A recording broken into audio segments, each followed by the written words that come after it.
नमस्कार बच्चों। उम्मीद है आप सभी घर में सही होंगे। तो आज की वर्कशीट कार्यपत्रक नंबर 5 और आज का दिनांक है 8/10/2020। आज का विषय हिंदी दादी माँ।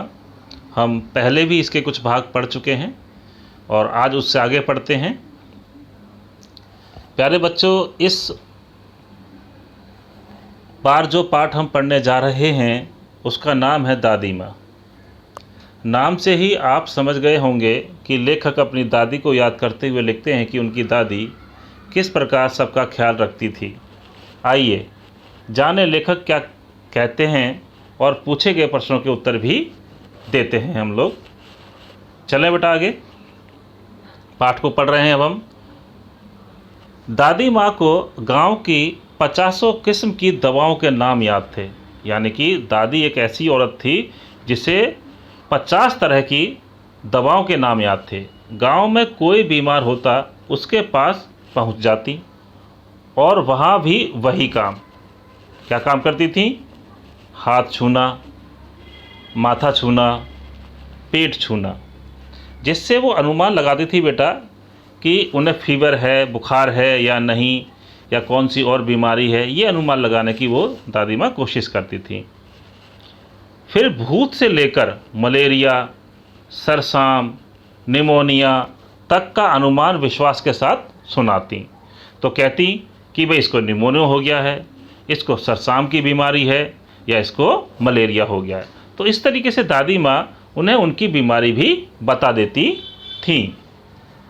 आगे चलते हैं। महामारी। बेटा आपको पता ही है इस समय पूरे विश्व में एक महामारी फैली हुई है, उसका नाम है कोरोना। तो ऐसी ही महामारी के बारे में यहाँ बात हो रही है। महामारी के दिनों में रोज़ सवेरे उठकर स्नान के बाद लवंग माने लौंग बेटा, और गुड़ मिश्रित जलधार, गुग्गल और धूप, सफाई कोई उनसे सीख ले। दवा में देर होती, मिश्री या शहद ख़त्म हो जाता, चादर या गिलाफ नहीं बदले जाते तो वे जैसे पागल हो जाती थीं। अर्थात महामारी के दिनों में वे सफाई का विशेष ध्यान रखती थीं। सुबह उठते ही उनका नियम था कि स्नान करना है और उसके बाद लौंग, गुड़ मिश्रित जलधार और गूगल और धूप से पूरी तरीके से इलाज करना, ये उनका काम था। ध्यान रखती थी कि सब तरफ सफाई रहनी चाहिए। तो वे जैसे पागल हो जाती थीं। तो वो देखती थी कि क्या दवा में देरी होती, या मिश्री या शहद ख़त्म हो गया है, चादर या गिलाफ नहीं बदले हैं, तो वह पागल जैसी हो जाती। क्योंकि महामारी में इन सभी चीज़ों का ध्यान रखना पड़ता है कि भाई समय पर व्यक्ति को दवा दी जाए, समय पर खाना दिया जाए, समय पर उसका ध्यान रखा जाए, सफाई रखी जाए। इसीलिए जब ये नहीं मिलती थी तो वो एकदम पागल जैसी हो जाती थी। बुखार तो मुझे अब भी आता है, नौकर पानी दे देता है, मैस महाराज अपने मन से पकाकर खिचड़ी या साबू। तो जिस समय दादी थी उस समय दादी ख्याल रखती थी। ऐसा नहीं है कि आज मुझे बुखार नहीं आता, बुखार मुझे अभी भी आता है, लेकिन अब मेरी देखभाल करने के लिए कौन है? नौकर, जो मुझे पानी दे जाता है, और महाराज जो खाना बनाता है, वो मुझे बुखार होने पर खिचड़ी या साबू दे जाता है। साबू मतलब साबूदाना बेटा। डॉक्टर साहब आकर नाड़ी देख जाते हैं और कुनैन मिक्सचर के तीखेपन के डर से बुखार भाग ही जाता है। पर ना जाने बेटा, कुनैन गोली का नाम है, टैबलेट का नाम है बेटा। पर ना जाने क्यों ऐसे बुखार को बुलाने का जी नहीं होता। तो बेटा ये हमने पढ़ लिया। अब इसके प्रश्न उत्तरों पर चर्चा हम लोग कर लेते हैं। चलिए, उम्मीद है आप समझ गए होंगे चैप्टर को। देखिए बेटा, पहला प्रश्न आपके सामने है बच्चों। गांव में कोई बीमार होता तो उसके पास पहुंचकर दादी माँ क्या करती थी? ये अभी हमने पढ़ा कि जैसे ही कोई व्यक्ति गांव में बीमार हो रहा है तो दादी माँ उसके पास पहुंच जाती थी। तो क्या करती थी? गांव में अगर कोई बीमार होता तो दादी माँ उसके पास जाती और हाथ, गला, माथा को छूकर अनुमान लगाती। फिर दादी मलेरिया, निमोनिया, सरसाम आदि बीमारी का भी अनुमान लगा लेती थी। तो कोई भी व्यक्ति ऐसा आपके घर में कभी बीमार होता है, आपकी मम्मी, आपको जब बीमार होते हैं तो चेक करती है माथे को छू कर या गले को छू कर, फीवर तो नहीं है, बुखार तो तुम्हें नहीं हो गया। इसी तरीके से दादी माँ भी सबको चेक करती थी, जांचती थी बेटा सबको। अगला प्रश्न देखें बेटा, दूसरा प्रश्न आपके सामने है, महामारी के दिनों में दादी माँ क्या किया करती थी?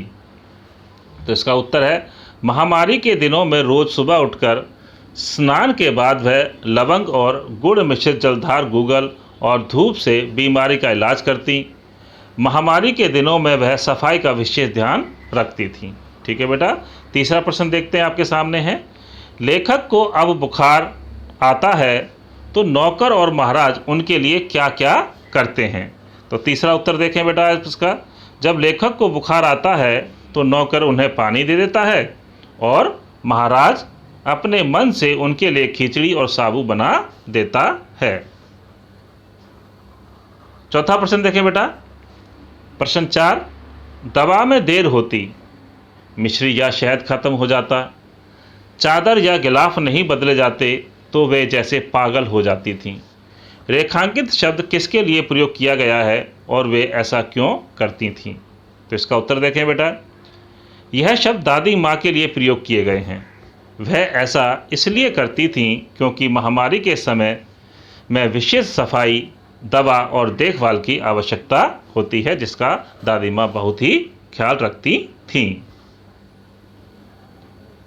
प्रश्न 5 देखें बेटा,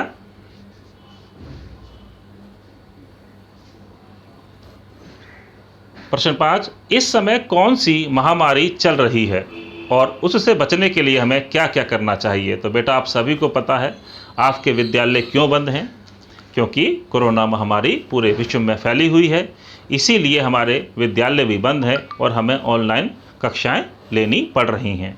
तो बेटा इसका उत्तर देखें, इस समय कोरोना वायरस पूरे विश्व में फैली हुई है, इससे बचने के लिए हमें निम्नलिखित कदम उठाने चाहिए। नंबर 1, बार बार साबुन से हाथ धोने चाहिए।